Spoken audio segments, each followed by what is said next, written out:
Influence is the ability to shape others' opinions, attitudes, and behaviors. Communication is not about how amazingly you speak.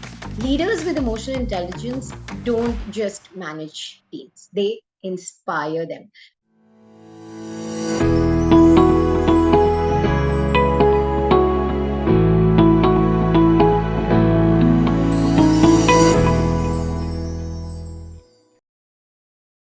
Welcome everyone for today's session.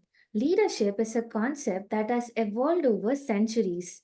The word leader dates back to 1300s, while the term leadership became commonly used in the 18th and 19th century. Historically, leadership was often linked to religious, political, or military figures. Today, it is a term frequently associated with business and management, describing individuals who inspire, influence, and motivate within organizations. But what makes a leader truly effective? As psychologists, philosophers, and researchers have explored leadership and its many theories, they have increasingly recognized the crucial role of emotional intelligence, commonly known as EQ. In fact, the study of EQ began in the early 20th century when it was discovered that IQ alone couldn't fully predict a person's success.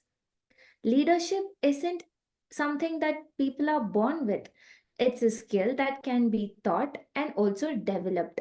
Some people naturally acquire leadership abilities because of the traits that they grew up while they were in their earlier stages of life, which drives them to seek more experiences so that they can enhance these skills and become better as a leader.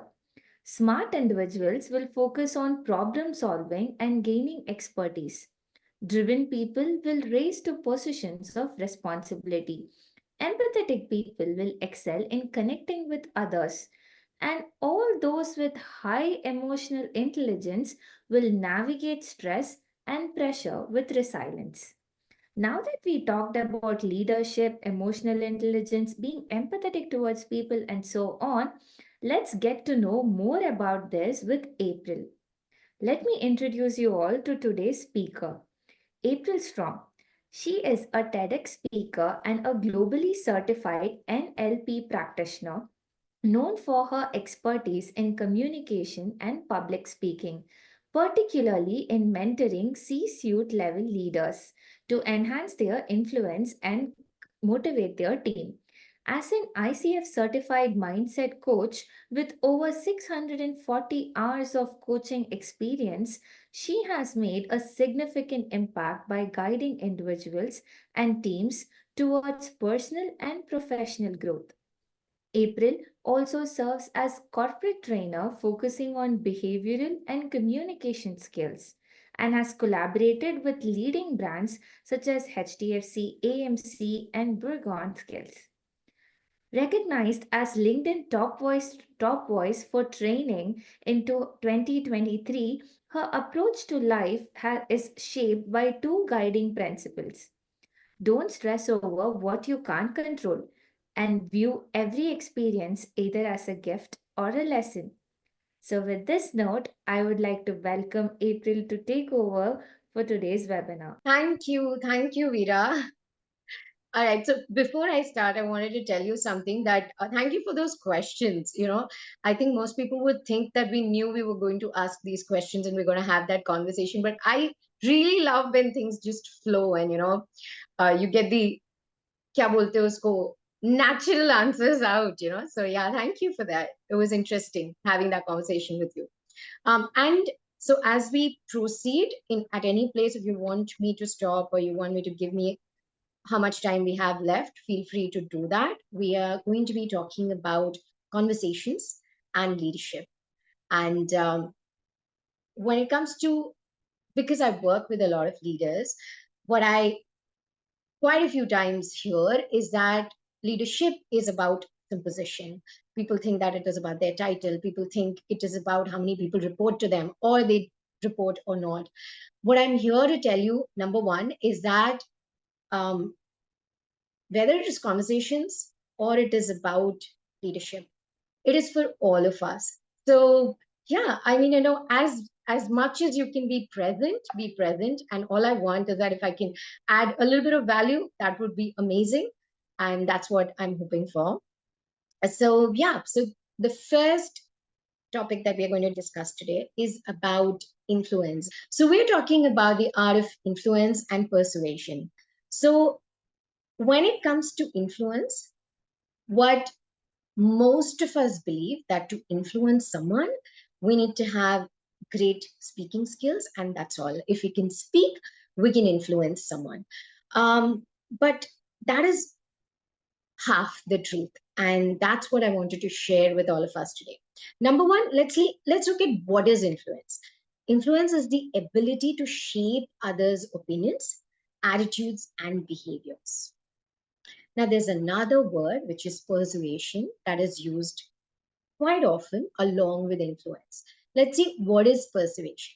Now, persuasion is about using some techniques to convince others to take a specific action or to adopt a particular viewpoint. So, when it comes to the difference between influence and persuasion, I would say influence is about subtly shaping others' thoughts and behaviors. But when it comes to persuasion, it is more action oriented. It is about actively making someone make a change, take an action. So it goes one step ahead.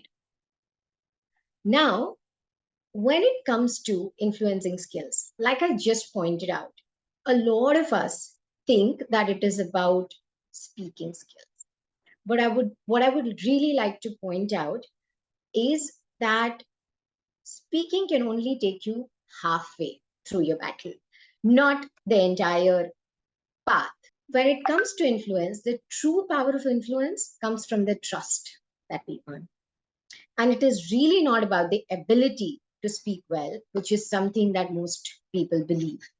Now, influence and persuasion goes hand in hand. Now, when it comes to great leaders, what happens is that we have a sense of responsibility. As individuals, when we are trying to influence someone, it is very important for us to understand why we are trying to influence someone. Is it going to benefit you and the other person? That should be the goal here. Effective communication is not just about what you say, but how you build trust and credibility through your words and your actions. When it comes to influence, you can only influence people when they trust you. And the trust can be earned only and only when you have the credibility, you have the reliability, and you have a personal connection with people. If you don't have either of these, it will not work. Let's take an example for this, okay? Now, if you take an example, I remember this incident where I heard that Virat Kohli refused to be the brand ambassador of a cola giant. Now, he turned down literally large sums of money. Now, his decision wasn't about rejecting a lucrative offer, but what he understands, and maybe others don't, is that he has the power to influence young minds. So when he is associating his name with a product that maybe he doesn't believe in, a product that may not be healthy for people, he decides not to do it. So when it comes to influencing, what is very, very important is also to understand why are we going to influence someone and what are we making somebody do. So look at leaders, not just leaders. I'm going to give you another example. I know you can't really chat with me, but if you could answer it for yourself, my question to you would be: have you ever been in a situation where somebody sold something to you, okay, and then you realized that it was a very bad decision? Yeah. So Okay, perfect. Yeah. Lot of us have been in situations where we never wanted to buy the product, but just because somebody sold it so well, we just landed up buying it and then we regretted that decision. Now, how do you feel when that happens? I'm sure your answer is going to be probably felt cheated. Now, this depends on how much money you spend or what kind of resources you spend. When your resources, when your money, your energy is much higher, the emotion is much higher. So, what happened? The product wasn't good. And the whatever it is that they were trying to, the service wasn't good or the product wasn't good. But all they did was they could sell something. The skill set wasn't the final product or the final service. It was just about convincing in that particular moment. So if we ask ourselves, is that what we want to do? We'll get our true answers. And I would rather say that for us to be doing what we want to really do, we should focus on influencing and doing it ethically, where it benefits the other person also. Now, we looked at Virat Kohli's example. Simple, right? He got large sums of money, but then he refused for a simple reason that it is not good for other people. Look at politicians, look at leaders. Even Mahatma Gandhi is known for the whole non-violence and his truth. But although he had powerful speeches, he had that ability to speak really well, but it wasn't because of that. It was all because of the trust he built through the consistent ethical behavior that he had. And we've all seen leaders, sales professionals who go ahead and do things, but they are great speakers, but still they are not able to influence us. We are able to see through them, right? We've all been in that situation also. We're not always getting cheated. Why does that happen? Because there is no credibility, because there is no reliability, and because there is no trust. Yeah. So that is really about influencing and persuasion. So this is something that I want you to remember, that ethical persuasion involves being transparent, being respectful, and ensuring that your influence supports the well being of those involved. We don't want to be manipulative. We want to believe. Mistakes, all of us do, but then we want to persuade and influence people ethically. Shitam, if you could move. So this is a soundbite I want you to remember. To influence effectively, if you really want to influence, and I know that most of us want to be great speakers. I get a lot of requests from people about public speaking. So I know how important it is, especially in a country like India. And it is because we want to have more visibility. It is because we want to influence people. My take on this would be, to influence effectively is to speak with authenticity and act with integrity. When we do that, we will be able to connect with people deeply, and your language will not matter. Your great speaking skills will not matter. Communication is not about how amazingly you speak, it is more about how you're able to connect, and if the other person is actually able to understand what you're saying in the intention that you are saying. They are able to understand your message with the same intention. That's effective communication, and that's how you influence.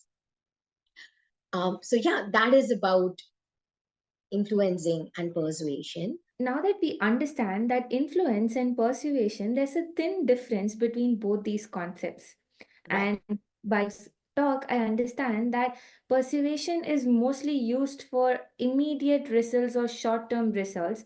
But if it is done without trust, unlike what we have when we influence people with trust, persuasion is done without trust because it's for short term results. It can feel, people can feel that they're either getting manipulated, or it's, it may backfire them if not done properly, because it's a very time sensitive scenario. So, in order for us to understand what ethical persuasion is, or if somebody wants to even understand how they can build their influence over others, I believe they should be able to relate to what the other person actually feels. and they should have some kind of understanding on what to speak when and judge the situation effectively. So is this the reason why people tell that IQ is not the only factor that determines your growth, be it professional or personal? And is that why we have another term that has picked up its you know audience in the recent times called EQ? Absolutely. Yes, yes, Veera, absolutely. Tell us Uh, more about it.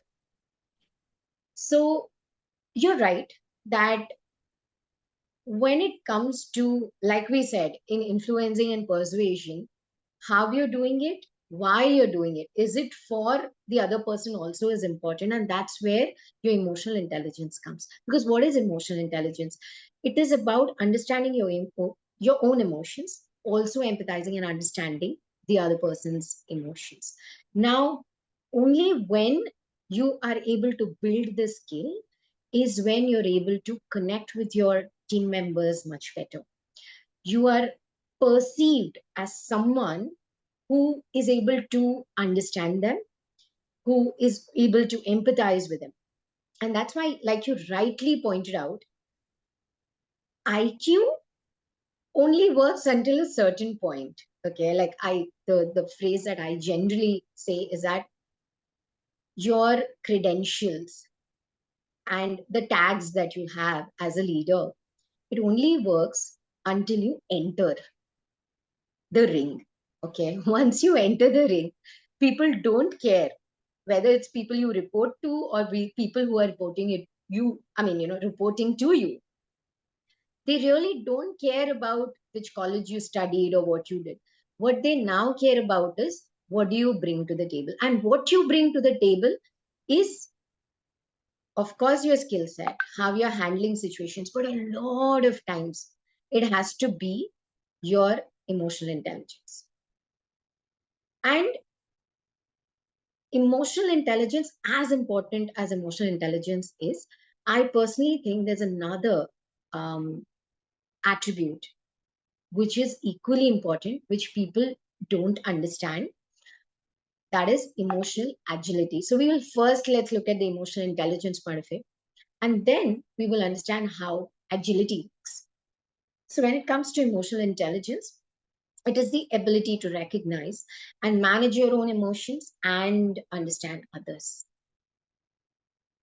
We use this kind of an awareness to strengthen relationships and tackle challenges effectively. Okay, so that is something very, very important. And that's why when it comes to working with a team, this becomes very, very essential. Because otherwise, if you had to work in silos, it's okay. But all of us are working with other people. So this becomes extremely important that the way you connect with people is the way your relationship goes.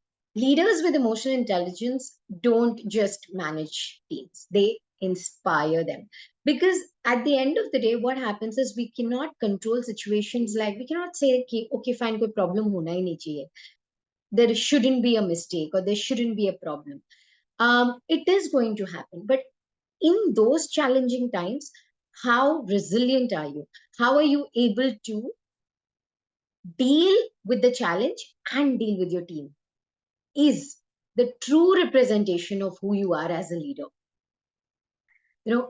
If you look at it, one metaphor that I sometimes use is, have you used a green tea? Have you used a tea bag to make a tea? Yes. Okay. So, what is the temperature of the water when you have to make tea out of it? Is it Okay. hot? Is it warm? What would you rather want it to be? Hot. Hot, right? Now, there's a cup and there is a lot of hot water in it. Now what happens? You dip the tea bag into it. What happens? What do you see happening? Tea diffuses into the water. Yeah, the tea diffuses into the water, right? Now that is leadership. If you keep the tea bag outside, you don't see a difference. But when you put it in hot water, multiple things happen. One, The essence spreads in the water, the color changes, the taste changes, the smell changes. So that is influence. Now, what does the hot water also represents is challenges. So only when a leader is still able to keep up and still able to influence people the right way, when the most challenging situation comes, that is your testing time. वो बोलते ना, when on a good day we're all good, Hmm. but are you able to be good? Are you able to sustain, survive, and overcome the bad times? That is the true test for you as a leader. So that is where your emotional intelligence comes. How do you apply it? How do you, and I'm not saying it is easy, and I'm not even saying you people are going to respond the same way in every situation. And there's a growth to it. This also comes after practice, and it also takes time for you to build. It's a muscle that you build. But our goal should be, if I can be in a position where no matter what happens, I can keep my focus on the goal of the organization or whatever it is that you're working towards. I can keep my focus on the goal, understand that my job is not to demean anybody or demoralize anybody, rather, the opposite of that. What Hmm. can I do best that I can inspire people to achieve that goal rather than either beating around the bush or literally pushing people? How can I inspire them in a way that they also understand the vision and want to reach that vision? That is where that inspire word comes from for me. So, yeah, um, does that That's make really sense, cool. Ida? So now that you have taught us a little bit about why emotional intelligence is important, and first of all, what emotional intelligence actually is, can I ask you a couple of questions? And would you be interested in giving us some tips on how to handle this? Yes, please. Okay, so my questions will majorly be focusing on because we all have either been at college at one point of time or Right. yes, and currently we will be working in some kind of organization sooner or later, or some of us are already working in. So I believe we have already been across these situations. So let's talk about this. So please let us know how we can use emotional intelligence when these kind of situations arise to us. um, can I proceed? Yes, please. Yeah. So let's say there's a college fest happening, or let's say there is a big project that we are gonna work in. So the conversations with colleagues can sometimes get intense, or Hmm. sometimes it can even become awkward. How do Yes. you deal with that? How do we break the ice and tell what has to be told? So, Veera, let me get your question, understand your question better. So, are we talking about a situation where you're not able to communicate with someone, or that there is some sort of a problem in there? We have a problem in communicating, let's say, because usually when there's an intense situation happens, it throws us off. Either we react on spot, but the whole point of emotional intelligence is that we understand what is what, we understand the other person's perspective, like you tell. And if we are people who want to raise to a leadership position later on, we should be able to hold this factor called emotional intelligence. So Correct. what do you suggest for people who feel difficulty in navigating an intense conversation? Lovely question, Veera. So, that is where people get into conflicts.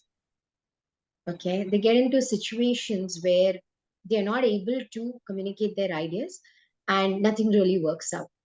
Now, there are two aspects to this. One is resolving the conflict, and the other one, which where you have a little more control over it, is how you respond to it emotionally.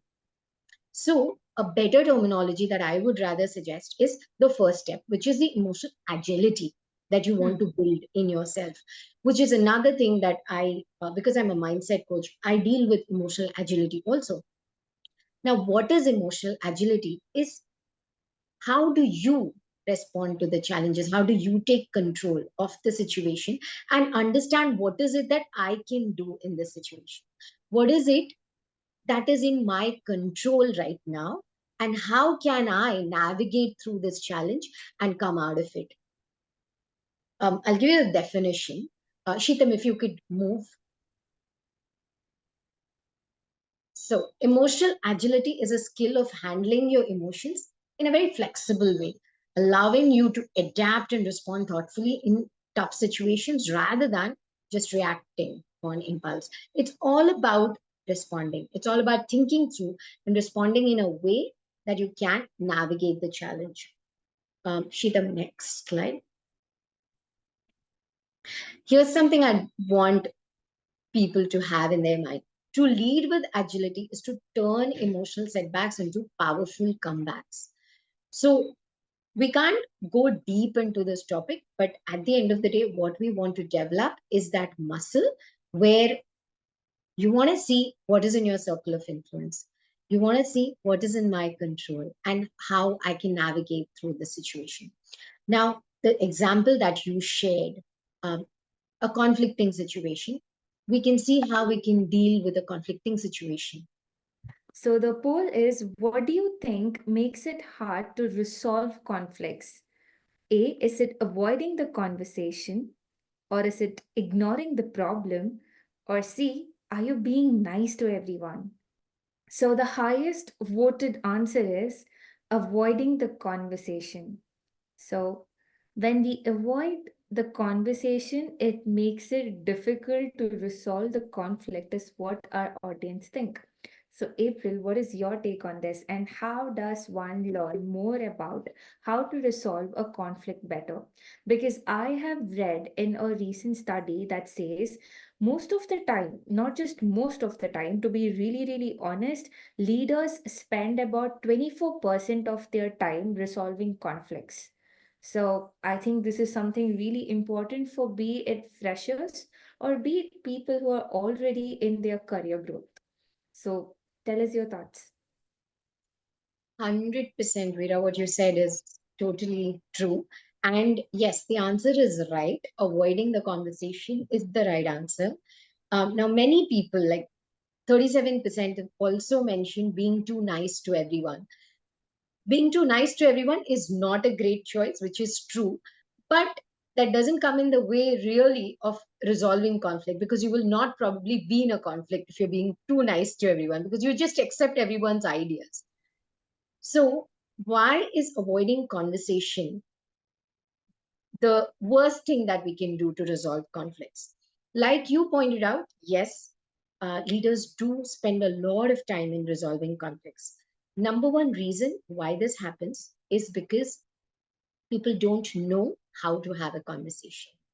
And that is why they keep avoiding it. Now, the myth here is that most people believe that if I don't have the conversation, somehow it is going to get resolved. And they want to, that is why they keep pushing it or they keep avoiding it. I'll tell you the drawback to what happens when you really avoid conversations. And I see this on a daily basis. What happens when you avoid conversation is that you leave a lot of gap where people are using their imagination. So, to give you an example, let's say there are five people and there is some conflict around them. They could have their own versions of what has happened.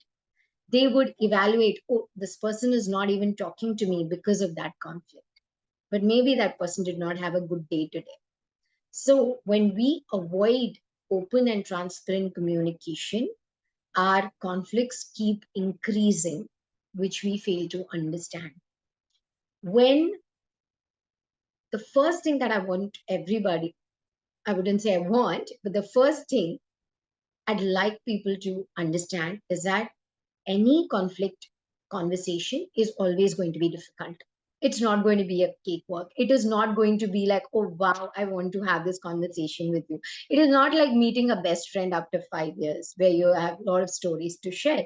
So, obviously, it's a human tendency to want to avoid that. But when we understand the consequences of that action, I think we would make a better choice. So, first, we want to understand that it is, no matter how difficult it sounds, we still want to go through that conversation. Why do we do it? Because only then you stop the potential of too many, reading between the lines, or people thinking more than the actual problem. Now, the problem that we face here is that people don't know how to have a conflict resolution conversation. That is why people avoid it. Now, um, if I ask you, Veera, so no right or wrong answer. I'm going to, give you my version of the answer. But All if right. I ask you, what could be, why do people avoid that conversation? Apart from the problem, apart from this whole thing that I don't want to have it, could there be another reason why conflicts are so difficult? Well, in my perspective, I think sometimes most of us get confused on how to handle the situation. Either we don't want to be in an awkward position, because what if I try and explain and then the other person don't get it and it, continues more. So we don't, none of us want to be in an awkward position. Or sometimes we are often told, right, if there is a heated argument, don't Yeah. try and resolve it then and there. Sometimes, let it cool down and then we can get back. And we leave it to for it to cool down, and then we are like, I'm not going there again. I don't want to, reiterate stuffs with people. So that's my thought, like why people avoid having a discussion over conflicts. You're right. That is exactly why people avoid it, because they're nervous about what would happen and if it would blow out of proportion. And that's why we avoid it. But what is it that we can do in this situation is just learn how to have a conversation, you know. And there's a simple trick to it, very simple trick. And that trick is, if we understand the difference between what is a blame and what is a feedback, then most of your conflicts will get resolved automatically. So, whenever there's a conflict, if you see a real life situation, if you can think of one of your work conflicts in your head, um, I can bet that you will realize that a feedback would have probably resolved that conflict. A feedback could be as simple as, hey, you know, in that situation, this way that you behaved, I wasn't very comfortable with that. So I just wanted to see what we can do. It could be as simple as that. Now, what people rather land up doing is we start blaming the other person because we just don't understand how to have that conversation. A simple trick that I can give you here is, so Shitam, I didn't ask you to change the slide. Can you please do that? I'm sorry. Yeah. So, a simple trick that I'm going to give you is, instead of using you statements, if we can use I statements, that's going to make a world of a difference. So if I have a conflict with Veera, instead of saying, Veera, you did this, you said this to me, you had this problem with me, what am I actually doing? Filled with judgment. I'm already blaming you and I'm saying, you did this. But maybe that wasn't your intention. And maybe in your head, that's not what you did.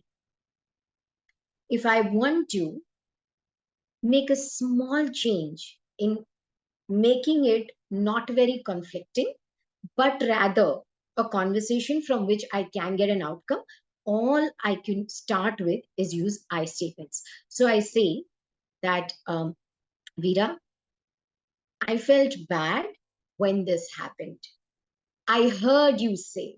Instead of just saying you said this, I could say I heard you say. That also will make a lot of difference because you are now just sharing your feelings rather than saying what they did or why they did it. Because when we say why someone did something, we are actually accusing them. But when I'm saying I felt bad, I have every right to share how I felt in a certain situation. So you're in more, so it becomes much more fair than the, um, than the earlier conversation. So that's something simple trick. I statements, use statements. If you can understand that also, we can switch from blame and feedback. Um, what do you think about that, Veera? You're on mute, honey. I'm sorry. Yeah, so I think what you explained is clearly it states the facts. Because if we are to have a conflict, and if the approach from you comes to me in the second way that you explain, where you tone it down, but you still put forward what you want to say, probably I would want to talk about it and tell what was from my point of view. Otherwise, I would rather be like, I'll just keep quiet so the issue would pass by. So that's what. Exactly, exactly. And another thing that happens between blame and feedback is that when we blame, we're already announcing. It's like you're making a judgment, right?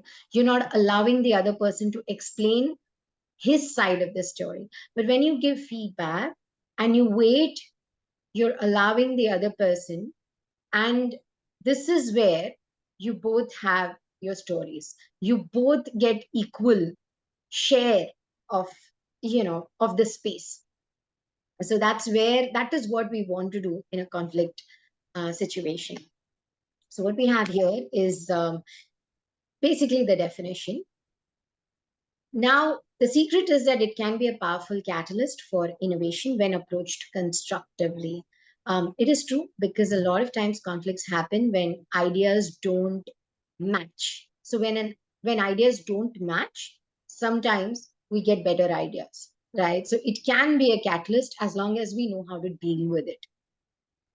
Requires a level of maturity, but absolutely doable. Yes, conflict is not the enemy, inaction is. So avoiding the conflict is actually the enemy.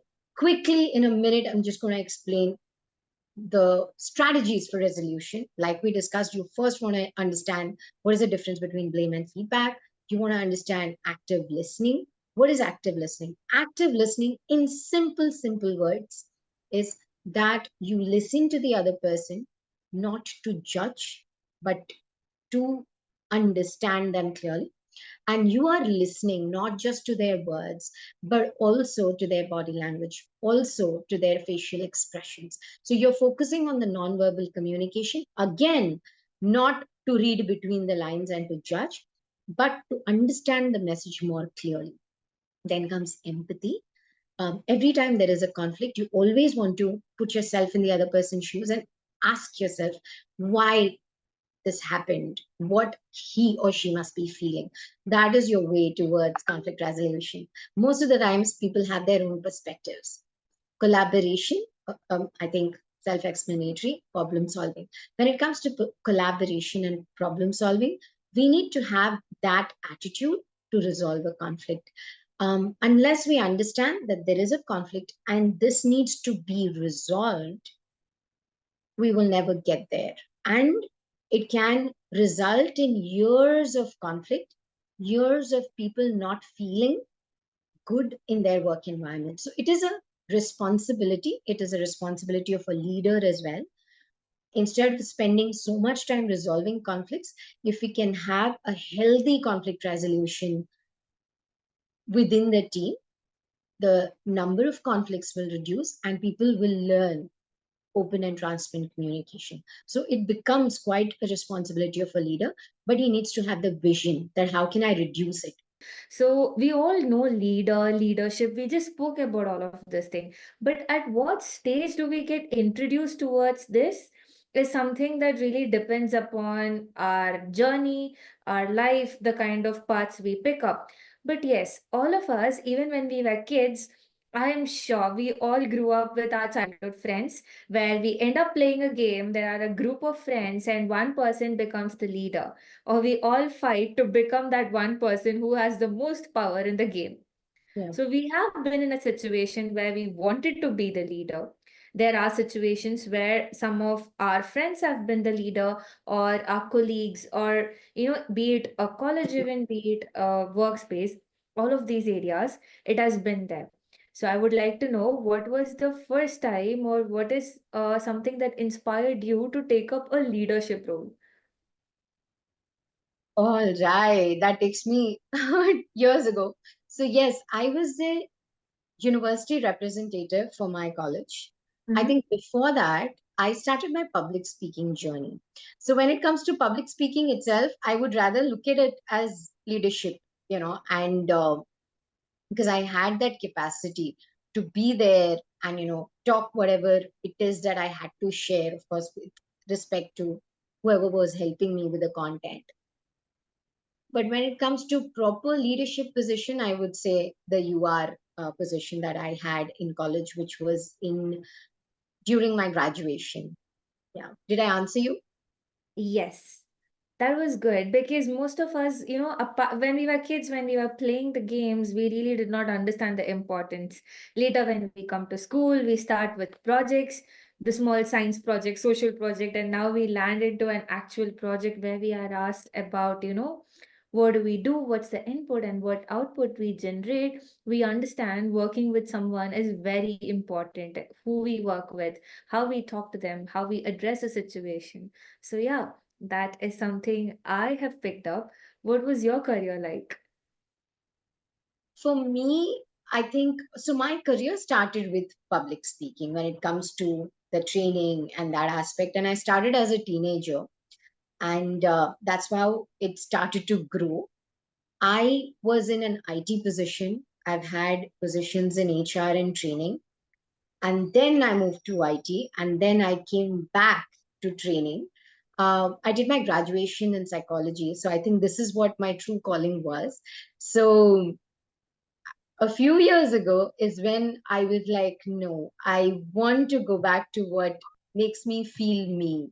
And that's when this whole journey started all over again. And it has been the most rewarding journey.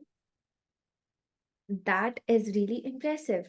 So, now that we have spoken about our own experiences, I am sure our participants were also able to recollect what kind of leadership roles that they aspire to be in, or some kind of roles that have inspired them along the way, or back to their childhood when they had a fight over a game. So, with all of this, let's take a poll. So this time the poll is going to be about leadership. I'm launching this and I request all our participants to take part. The question is, which leadership style do you think has no drawbacks? Is it autocratic? Is it democratic? Is it servant, transactional, or situational? Don't worry if you do not understand the terminologies yet, because April will run you through everyone. But whatever you think is something that you feel does not have a drawback because most of the time it works, let us know your thoughts and we will speak around the same. For the question, which leadership style do you think has no drawbacks? The highest voted answer is democratic, followed by followed by situational and then transactional. And the least voted is servant, but we also have autocratic that has received a little bit responses. But yes, let's talk about democratic, situational, transactional first. Perfect, perfect, Veera. So before I give away what is the answer to the question, what we are going to do is we are going to look at the definitions and what these leadership styles are all about. Okay. So Shitam, if you can switch to the next one.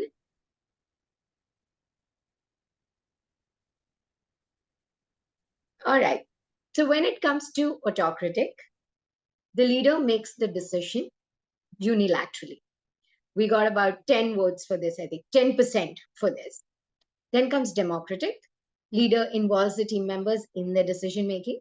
Transformational, leader inspires and motivates team members to achieve extraordinary outcomes. Transactional, where the leader focuses on the task. Okay, because it's transactional, leader focuses on the task and uses rewards and penalties to motivate. Servant leadership, leader prioritizes the team members' needs and development. Situational leadership, the leader adapts style to the situation and the team's needs.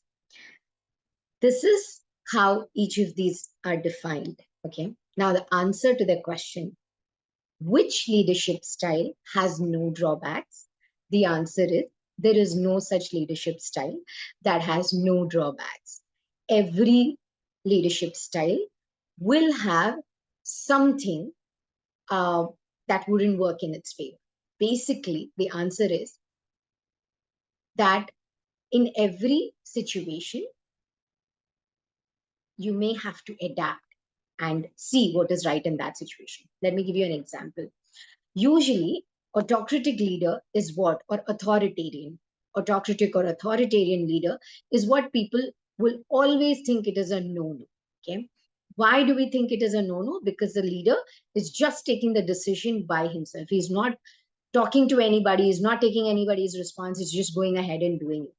Now, what happens is that if there is a safety situation, there is a drill in the fire drill, or there is actually a situation where you can't give people a choice, then there you you have to be an autocratic leader. Because in that situation, if you be a democratic leader and you discuss with people, by the time everything is gone, and too many opinions are not always a great idea, and you will never reach the conclusion. Hence, some leadership styles, every leadership style will have some drawback attached to it. We need to see which one is better in that situation. And hence, I would always say the situational leadership is the best way, because what situational leadership does is the leader adapts his style based on the situation. He tries to see, okay, for this situation, I want to use the democratic style. Now, if you want to see what is the drawback to each style, then autocratic, a little obvious that nobody feels heard. Most people don't feel valued, like their opinions matter, and the decisions are already made. Now, when it comes to democratic, the drawback is that decisions can take so much time. And sometimes it can lead to conflict. It can be that, oh, this time you're listening to him, you're not listening to me. That can also happen. When it comes to transformational, generally people love transformation, but the problem with transformational style is that there is too much pressure on people. The leader sometimes expects crazy results from the team, so again people would feel very uh, under a lot of pressure and stress. Transactional, like, because it focuses only on the task, it doesn't really inspire people or connect with people very deeply. Even hence, situational would be the best, but situational could also have one drawback. And that drawback is that it could take more time and more pressure for the leader to see in this situation, what am I supposed to do? So, again, that's a drawback, but still, when at the end of the day, if one is better, then I would definitely say situational, because then you get to decide what you want to do. Servant leadership, again, takes a lot of time, and almost nobody is in control. So that's again something that we wouldn't want to do all the time. So yeah, that is about leadership styles. Shitam, if we could go to the next one. Yes. So yeah, I think Veera, you can take over, and if you have any questions, or you can take over. So now that we really understood, like having a right leader is important, so is having right team members for our team. So be it freshers who want to enter a organization or organizations who are willing to hire freshers and want to hire top talent, most of the time when they are doing this hiring process, they take a lot of time to go through resumes, understand the skill set, and figure out who is right for the organization. That's where Cognavi comes in. So Cognavi is able to help all the recruiters reduce their screening time, because we have a system that is being built with the help of AI, which will analyze the candidate's skill set and match it to the job description that you have given, and give you a list of highly qualified candidates. Thereby, your hiring cycle also reduces. So, this is one benefit recruiters will actually derive from using Cognigy. So, To all the recruiters out there and our participants today, you can book a demo with us, and our experts will give you a personalized demo on how we can address more unique problems that you may face while hiring.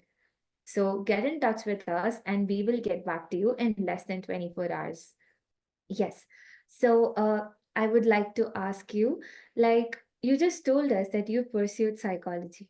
What is one thing that actually interested you to take up psychology? Is it because you were interested in learning about human behavior, or is it because you were interested in science? What was that motivated you? Okay. So nobody has asked me that question. All right. So at that time, um, my brother had a tuition teacher, and this Didi was, she used to live in our building. Okay. So she would come and she would teach him. And I would also be there. Now, this Didi would tell us that how she wanted to take arts. She wanted to do her English literature. But because her parents asked her to do science, she landed up doing science. And she was so passionate about learning. She was teaching all of us everything. Okay. And that is when I happened to ask her, what are the different options that I have or we have? And that's when she told me about psychology. And I got so inquisitive about it that after that, I did a little bit of, I think I asked a few people. I don't think I read a book or anything, but Mm-hmm. asked a few people, asked her a lot of questions and understood that this is what I wanted to do. And usually from a South Indian family, what happens is that people want you to be either a doctor or an engineer. They don't see any other options. But somehow I was able to convince my parents that, okay, this is what I want to do. And I did that. After that, I did my MBA. But then now I'm completely back to what I used to do, like a lot of research about human behavior. So absolutely fascinates me. That's really cool.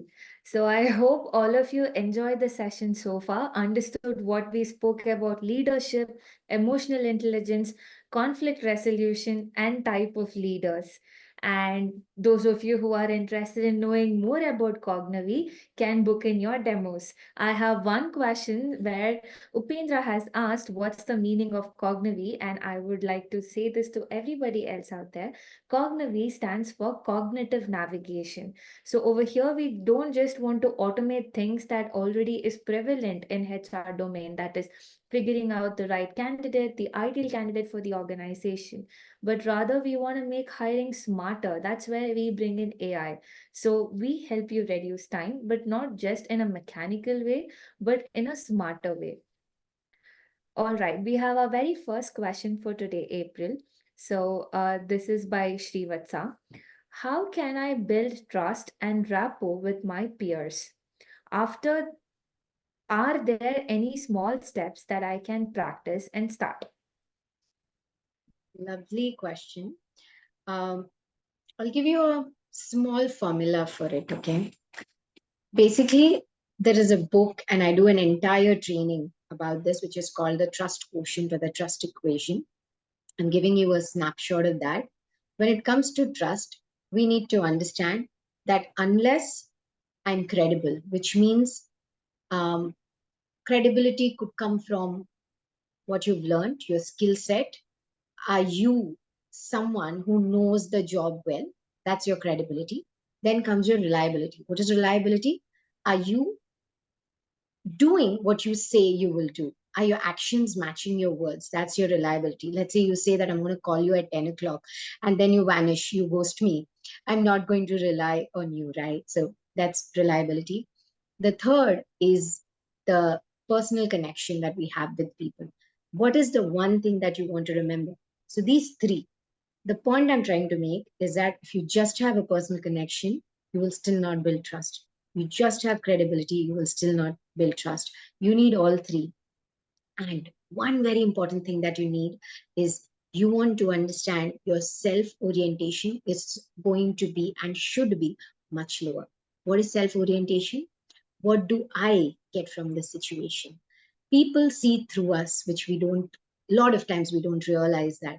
So if I can see through that you are intending to probably sell something to me or you're just being nice because you want to be nice to impress me, it doesn't make the cut. So you want to keep, so the formula goes like this: C plus R plus I, which is intimacy or personal connection, and in the denomination you have self orientation. If you can do that, if you can be genuine to people, that's how you build trust. I hope that answers your question. Yes, she has responded. Thank you, ma'am. So that was from Srivatsa. Now we have another question from Saurabh, that is, how can we enhance decision making? Very interesting. When it comes to decision making, sort of, we want to first understand. So this may be a little technical, but when it comes to decision making, you first want to understand your core values in life. A lot of times, when you make a decision without thinking through what is your long term plan, how would it impact, and what are the consequences, is when many a times the decisions go wrong. So you first want to discover a little bit about yourself, which is like understanding who I am. Very basic questionnaire you can take to understand your core values. Nothing big about it. A very simple, go through a list of values, understand what is your value. Then when it comes to decision making, at the end of the day, if you can ask yourself, what is recommended in the situation? Me taking the action or me not taking the action? The problem with decision making is that we take forever because we are very worried about कि कुछ गलत हो जाएगा, इसलिए हम कुछ करते ही नहीं हैं. If we can avoid that, not wait for perfection and understand that me taking action is important, you will at least learn something and you will be a better decision maker. So, for smaller things, instead of overthinking, I would recommend start taking the smaller decisions without overthinking about the consequences. Just ask yourself, what is the worst thing that's going to happen if I do this anyway? And if the answer doesn't scare you, then practice will make you a better decision maker anyways. That really, really does give some real courage, because when we know, it's not going to harm people, then we will try it out. That's for sure. Saurav, I hope that answers your question. And he said, great, thank you. Now we have another question from Sridhar. Can you tell me how to handle critical feedback? Ma'am, can you describe a time when you received critical feedback? How did you handle it emotionally? Lovely question. There are two parts to the question. I'll answer the first one, which is how do you handle critical feedback? Number one, what was his name? You said Veera. I'm sorry, Sridhar. Sridhar. So Sridhar, first thing you want to understand is we should always be grateful for feedback because nobody needs to give us feedback. People will usually see, they will, just say, "Huh, good, good," and then they will go. When someone gives you feedback, a lot of times they've thought through, they care about you, and that is why they're giving you feedback. So, first, have gratitude. Second, understand that you might have a pattern where you want to resist the feedback or say that, no, this is not true. You want to understand how I can learn from this situation. Why does this happen? Because we assume that we should always be right. So, first, tell yourself mistakes. Okay, there's a statement I'd like to give you. Human beings learn through mistakes. So if you're getting a critical feedback, most often it means that you're doing something right. Most often it means that you are on your path to grow. So instead of taking it personally, you just try to see it from a perspective of what I can learn. And I'm going to give you a trick here, okay? Very important trick. You will never hear this anywhere else. And the trick is whenever you get critical feedback, do not become a sponge that absorbs everything. Okay? Be a filter. I'll repeat that. Do not be a sponge that absorbs everything. be a filter, because the person giving you the critical feedback is also human. So he could also be making a mistake while giving you the feedback. So you don't want to be a clown ki panch logon ne giving me critical feedback, I take everything. No, you understand. Does this make sense? Am I making this mistake? Is this happening? See if it resonates with you. If it resonates with you, tell yourself, I should not feel bad. This is for my good. This is how I will learn. Remind yourself about people who inspire you and have grown out of their failures. That's it. And then you grow out of it. So, Correct. to be honest, Sridhar, I've also had trouble in taking critical feedback. A lot of times it happens because when you have a lot of expectations from yourself, which is something that I do, it becomes a little hard. But I think it is very momentary for me. Barely 5 minutes that would probably exist. And then I'll be like, oh my God. I mean, thank you, yeah. He's taking 5 minutes out of his life or 15 minutes out of his life to tell me how I can improve. How can I feel bad about it? I should, in fact, make notes, and I'll start making notes from it. And then I will see how I can do better. If it doesn't resonate with me, I will not take it, but I will not go and tell them or explain them or justify why I did something. We trainers are trained to take feedback and not say a word about it. Well, that's a hard skill to master, but really helpful for all of us. And Sridhar has responded, wonderful solution, ma'am. So moving on, we have another question from Ishan. How can we start public speaking and how can we share our thoughts to everyone and build confidence? When it comes to public speaking, your perception about public speaking could be what is stopping you. Number one, when I work with people and working with their public speaking skills, the first thing I tell them, I ask them, what is public speaking to you? Now, I'm going to break your myth here, okay? Most people think public speaking is about going on that stage and speaking to people. Well, let's be realistic here. Today, very few opportunities happen in that way. Okay, very few opportunities. So if you think that public speaking is about going on that stage and speaking in front of a large crowd, you are losing on opportunities. The first thing you want to do is understand that any speaking is actually public speaking. Go ahead and research about Dan Locke. Dan Locke is a public speaker, and the one thing that he says is, when you speak to two people, it is public speaking. When you speak to three people, it's public speaking. Anything is actually public speaking. So when you start working on your speaking skills, irrespective of who is in front of you and how many people are in front of you, you become a great public speaker eventually. But if you categorize public speaking as me going on stage and speaking, then you will have to probably wait for months together for that to happen. So, my 2 cents to you will be very simple. Any speaking is public speaking. So, work on your speaking skills and don't look at public speaking like, oh, it has to be this particular way. अब दो लोगों से भी बात कर रहे हो, try to see how I can speak in a way that I'm speaking. I'm using fewer words, but I'm making an impact and I'm adding some value. That's all. I hope that answers your question, Ishan. Next, we have a question from Ajit. How to manage fear, hesitation, and confidence after missing some points while speaking on a seminar or any topic? Number one, when that happens, see, that actually happens to the best of us. Okay. So it's not a big deal. When it comes to confidence itself, what I tell people is that being okay to face embarrassment is confidence. If you think that everything has to be perfect, you'll never be in that place. And you will never take opportunities because you're expecting too much from yourself before you even start.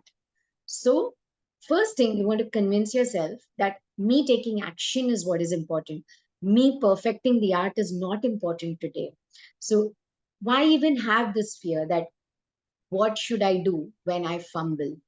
Now, answering your question, if you fumble, if you have a story or a quote or a joke that you can make. Simplest would be if you can make a joke about yourself. At that point of time, it'll probably cheer people, and you can take it from there.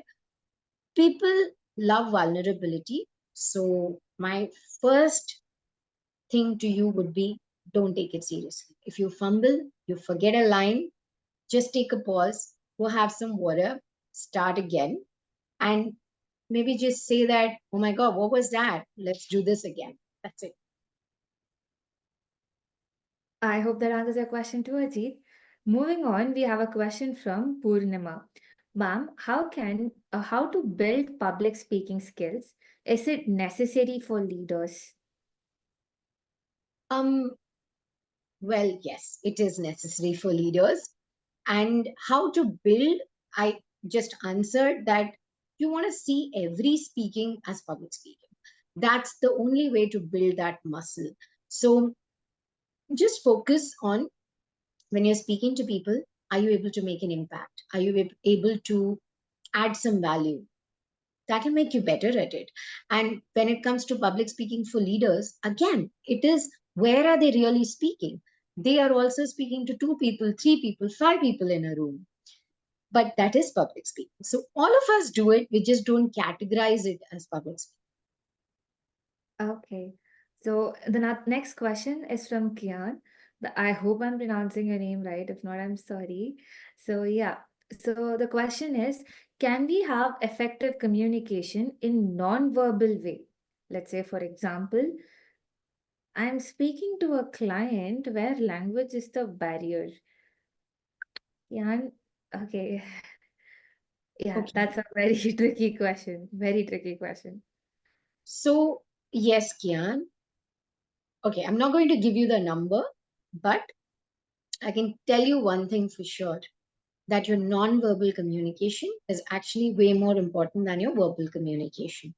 And they need to be aligned. So, in your words, if you're appreciating someone, but in your non-verbal communication, your body language doesn't seem like you are actually appreciating or you actually like them, they will only get confused.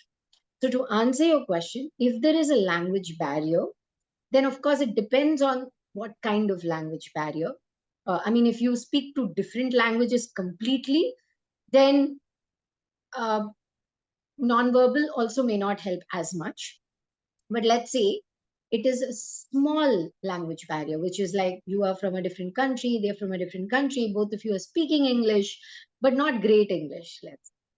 Then your nonverbal communication will absolutely help, because they'll at least know your intention behind what you're saying. When they know your intention, they will understand your message better. Thank you, April, for answering that. We have the next question from Saji. Good evening, ma'am. What can be the best possible way to resolve a conflict in peer to peer communication where it affects both professionally and in the personal relationship? And especially in a case when people are not ready to listen. So the question is basically she wants to know how we can resolve a conflict when I'm having an issue with a peer and they are not ready to listen to me. So thereby it's going to affect me both professionally, and my personal relationship with the person is also going to get affected. So what do I do to resolve such conflicts? So the best thing you can do is, you can try to have an open communication with them. Whether how it is going to land up is still a question, but that is a risk we always take. Now, when you have that conversation, like I said, you want to understand the difference between blame and feedback. And you don't want to use words or even in your body language something that suggests that you are pinpointing at them. If your intention is to resolve the conflict, then your only focus has to be to resolve the conflict. So you will start the conversation by saying that I want to find a solution to what we are facing. And I genuinely want to do that. Once they understand your intention, they will be much more ready to listen to you. Maybe they don't at this point of time understand the intention that you have, and that is why they're trying to avoid it. Once they understand it, they will listen to All right, so I hope that answers all the questions for today. So we'll be winding up. And in case if anybody has more questions that they want to ask, don't worry. Once the webinar is over on Cognavi's LinkedIn page, we will be posting a after event photographs, and we'll be summarizing what happened in today's session. So basically April will be available in that post, and you can comment and she would respond back to you. So, yes, we'll see you again in the LinkedIn post. But until then, please stay tuned for the upcoming webinars, and we'll get back in touch with you again next month. Thank you so much, April, for your time it. today. Thank you, We Vida. really enjoyed talking with you regarding leadership, regarding conflict resolution. We understood a new term today called emotional quotient, emotional intelligence, and how we should handle that, and also conflict resolution. So, all the students and participants and other people from various cadres in life who have joined the session today, you will be receiving your certificate for participating today. We'll send it to you shortly. Thank you so much for your time. Do you want to say something, April? I've It's been wonderful. I had fun having this conversation with you, Veera. So thank you, Veera. Thank you, Cognivi. Thank you, Sheetam, and to all the participants. Thank you so much. Cognavi, pioneering possibilities.